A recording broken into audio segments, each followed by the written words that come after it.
সাংঘাতিক। কারণ আমি 35 বছর এখানে চাকরি করছি, আজ পর্যন্ত কোনো কিছু নড়েনি এখানে। একদম রেল লাইনের ধারে স্কুল। আমাদের নাইট গার্ড আজকে প্রায় 5 বছরের মতন নেই, মানে তিনি চলে গেছেন অন্য স্কুলে। তারপরে ন্যাচারালি নিয়ম অনুযায়ী আমাদের আর কোনো নাইট গার্ড নেই, কিন্তু আমরা কখনো এই ধরনের মানে পরিস্থিতিতে পড়তে হবে আমরা ভাবিনি।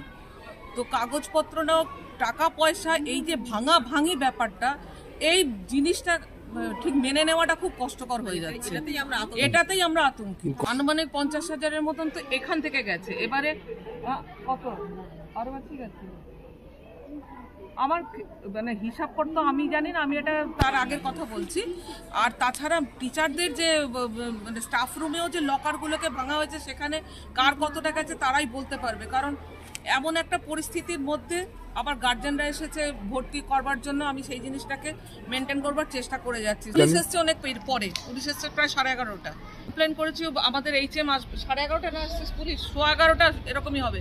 পুলিশ কমপ্লেন করেছে, টিচার এসেই HM এসেই করেছেন।